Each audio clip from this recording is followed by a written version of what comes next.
Welcome to FCP Conversations Online, featuring Bucks County nonprofit leaders. Join our discussion with community organizations that share our mission and are making a difference in the lives of our neighbors. Hello, I'm Ron Bernstein, the Executive Director of Foundations Community Partnership. Welcome to FCP Conversations Online, and thank you for joining us. Our guest today is Jonathan Snipes, Executive Director of Snipes Farm and Education Center, located in Morrisville in Lower Bucks County. Jonathan, welcome, and thank you for joining us. Thank you, Ron. Thank you for having us. For people who don't know about the history of Snipes Farm, it's got a long history. Tell us a little bit about the history and then update us on its current mission. Sure. Thank you. My dad's ancestors arrived in Bucks County in 1682 with a wave of Quaker refugees coming from Britain and settled in Bucks County, and my family bought the farm we now live in about 1800. So it's not the original place we live, but it's not too far down the road. So we've been in the same place for over 250 years, and we are now using our property, having founded a nonprofit organization to model and teach sustainable farming, build community, and reconnect people to the land. So make it a community farm open to the public. Wow. So describe some of the core programs and services at Snipes Farm. So over the past 10 years of the founding of the nonprofit organization, we have, like other people, had to respond to the market and what people are interested in and what's happening in our culture and society. And we didn't know it at the time when we founded Snipes Farm and Education Center, but our summer camp is now our biggest and most successful program in a lot of ways. We opened the camp with about 10 kids starting 10 years ago, and now we have up to 80 children a week on the farm, running around with dirt under their fingernails and straw in their hair. And they're learning about how to care for farm animals, and they grow their own garden. They are learning where their food comes from. Nutrition is the heart of it. And this is the natural habitat for children and for all human beings. So they fit right in naturally, and they are eating. If people say kids won't eat veggies, it's absolutely not true. If they grow them and then they cook it and they turn it into a snack, they will eat it. I'd say 98% of the kids will eat it. So that's probably our most successful program, but we use the farm as a campus. All the programs we do are centered around using the farm as a campus, both the agricultural areas and the wild areas. Well, I know, and during the school year, there's lots of school trips that come into Snipes Farms. So tell us what goes on a school trip. So what we really love to do is not to do a one-off program with just one trip to the farm, but to be able to support that with learning in the classroom. But we do have many day trips to the farm, and those children are coming, they're taking a hayride, they're visiting the farm animals, but we try to give them a hands-on project with every group. So they are maybe mulching the blueberry bushes or planting a seed. Depending on their age group, we have 2-year-olds through high schoolers. So most of them, 3rd, 4th, and 5th graders, and they love it. They love being on the land, and of course for them, animals is the most exciting thing. Wow. So they're visiting the chickens, turkeys, the goats, seeing the horses, pigs, and it's for a lot of the kids who are growing up in urban or suburban areas, this is a new experience for them, and they love it. So when you talk about community-supported agriculture, what are we talking about there? Right. So I said we use the farm as a campus, and we're trying to connect to the community in many different ways. And one is through community-supported agriculture. So that is a co-op, a veggie co-op. So people will buy in as members, and then they'll come in the growing season that runs through from June through November, and they are picking up their fresh veggies and fruit every week.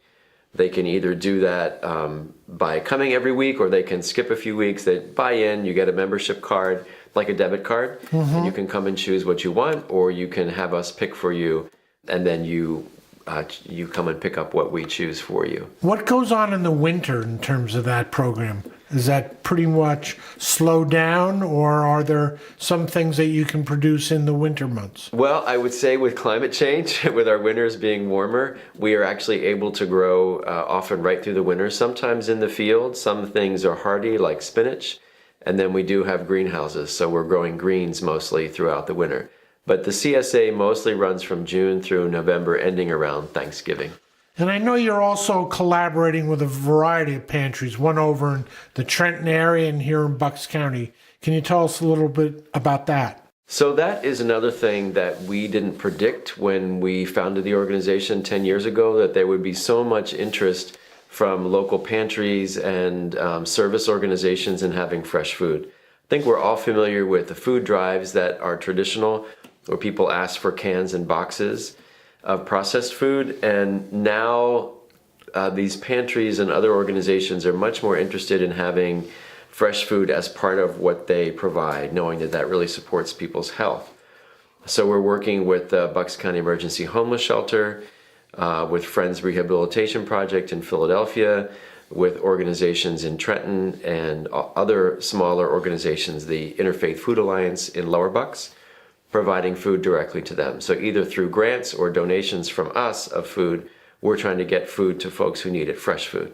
And what's going on with what you call pop-up markets? So we have a collaboration with the Bucks County Commissioners and the Area Agency on Aging to provide fresh food and supporting the nutrition of older adults. So last year was our first year. We're continuing it this year in 2019 to have pop-up farmers markets in the senior center. So 4 senior centers in Lower Bucks.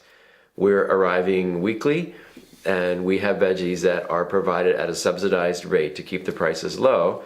And the folks that are members there or who visit and come in can either use cash or credit card or SNAP, or they can use vouchers that are provided by the county from the state that are provided to older adults to support their nutrition. So they can use the vouchers right there. It's an effort to make it convenient for them. Yeah, no, I think that's great. I've also seen something on your website about 21st Century Seed to Fork Youth Program. Can you tell us what that's about? Yeah, this is a program that I really love that was born out of Morrisville High School with the vision of one teacher, Ken Kelman, that the young folks in the school could have an actual hands-on experience on a local farm, learning how to grow food and coupling that with youth development, leadership development. So we have a group of 15 to 20 young folks from Morrisville High School, and this year it may be expanded to include other high schools in Lower Bucks as well. And the students are on the farm 3 days a week, and they are working in the fields, they're cooking their own food, they are taking food home with them, fresh food that they've seen grown on the farm and had a hand in producing. And then also during the day they have youth building activities. So they're learning about leadership and group dynamics, and they're also learning about larger issues of farming and agriculture here and around the world. So it's so they understand agriculture on a broader level, and then they see it very directly hands-on with their hands in the dirt. And it's for me, it's really a thrilling program because their eyes are opening up, their consciousness is expanding at that age, and it's great to see how they interact. And we try to create a real community. One young man said he could be himself more on the farm in the program that he felt he could be anywhere else in life. And I have a theory, because the land is our natural habitat as human beings, that the land has an ability to absorb trauma really from people, things that they're experiencing, and when they're actually out on the land, it's soothing and it's supportive and it's challenging in some ways, and it's wonderful to see these young folks develop from maybe being a little out of their element to feeling totally at home. John, you guys work with lots of kids, but I know you also work with some kids with special needs disabilities. Can you talk a little bit about that? Yes, and I want to thank you for your support that you've given us to provide those programs. So we've worked in Bristol High School, we've worked with the intermediate unit, and we like to think that our programs can be provided to everybody at all economic levels and also all ability levels as well. So we have some students who come with a job coach. They're coming several days a week, and they feed animals, they help to do some of our gardening projects, And depending on their ability level, they do many different tasks on the farm. We love having them. The job coach, it can be a challenge for the job coaches because they haven't all come from farming backgrounds. Right. But get a hoe in their hand or a bucket of feed and water. And of course, again, for young folks, working with animals is really thrilling. Well, I know we all, the papers, there's been lots of articles about what's happening to farms all across the country and what a tough time it is. Can you talk to us a little bit about the rural lifestyle and small farms? So Snipes Farm is surrounded by Route 1, by apartment complexes and housing developments. We're the last working farm in our immediate area, certainly that's open to the public. So at each generation in my family, of course, there have been opportunities to sell the land. We've all seen farms disappear in Bucks County, other places to development. And at each level, at each time, my family has said no, that there was a bigger vision we had. So my sister Susan and I still hold that vision that this is a resource for the community. It is, I would say, a challenge as a small family farm to make a living and to pay the taxes and keep the upkeep going. And crucial for us was to create a nonprofit organization so that we could look for support from funders and donors and also be driven by a mission. And I think more and more the community around us sees that our mission is to really be a support to the community, in a place that people can come and get real food and also have real experiences in the real outdoors on a real piece of land, and not just, see it on TV or something. Well, I've heard you use the expression farms for everyone. What do you mean when you say that? So we like to think of ourselves as not a family compound or a private business. I'm not knocking private business, but we want to have folks in the community feel a sense of ownership and a sense of involvement. So when I speak to local organizations, I ask them, is there a way that our resource, 150 acres of open space with farmlands and woods and streams, is there a way that can be supportive to programs that you're already doing? So we want it to be a resource for the whole community. And talk a little bit about your vision for the future. An interesting thing that I have discovered over the past 10 years of our work is, I guess I would say two things. One is the crucial importance of children having these experiences early on, learning to love one piece of open space, that then they can understand the science behind it and feel almost the spiritual impact of the connection to the land, so they can take that outwards and work to preserve farmland in other places and preserve open space. The second, I would say, is the crucial importance of employment. In a community where people struggle with poverty, I believe one of the most important things we can do is just give people work and pay them for it. How can we expect people to progress if they don't have an income to pay for their health care, their housing, their education?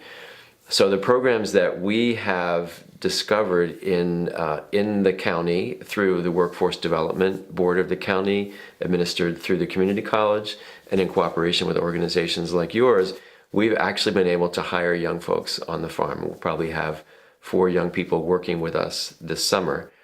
And we have 3 or 4 young folks working with us after school right now. And their employment is paid for through the community college as they also get ready for college. I would love to see an expansion of our farming. We have more land to bring into production, and what we need is the partnerships and places that our food will go. So I would like to build more partnerships with local organizations that want to get food into the hands of people in need, and also to create small entrepreneurial projects we could do, create value-added products that we sell along with our CSA. So my vision is to work with the children young, for them to understand the life cycles, understanding where their food comes from, and then as we develop and grow bigger, to actually employ more and more people. That's, I think, the most important thing that we can do. Jonathan, if people listening to this say, hey, I'd love to donate or I'd love to volunteer at Snipes Farm, how do they do that? Wow, we would love to have them. So Saturdays, every Saturday in the growing season, we have our field team, and mostly it's weeding, so get ready. Organic agriculture means pulling a lot of weeds by hand. So it's one way to volunteer. We have special volunteer days. We just did our Earth Day volunteer day this past Saturday. We planted 100 trees along our stream bank to improve the water quality. So we have lots of different volunteer opportunities. And funders and donors, if there's a particular project that they're interested in, we would love to help to work with them to see how we can bring that to our farm. John, we talked about different things donors and volunteers can do. How can a donor help you going forward? Yes, I'd say one of the most important things that a donor could do right now is contribute $340. That will send one child in need to camp for a full week, and that would be an awesome thing. It has a huge impact. Okay, donors out there, $340 gets a kid to camp at Snipes Farm this summer. Well, you guys have established and managed something very successful for a very, very long time, and we appreciate it, Jonathan. Thanks for the great work you're doing in our Bucks County community. Thanks for joining me today to share your experience and knowledge leading Snipes Farm and Education Center. And thank you to our listeners for your involvement in our community. Visit our Facebook page and like us, and subscribe to our YouTube channel. Join the conversation. Thank you. Foundation's Community Partnership believes that when we join forces, we're stronger. We are better able to support the behavioral health and human service needs of children and young adults in Bucks County. Join us again for FCP Conversations Online. Let's go farther together.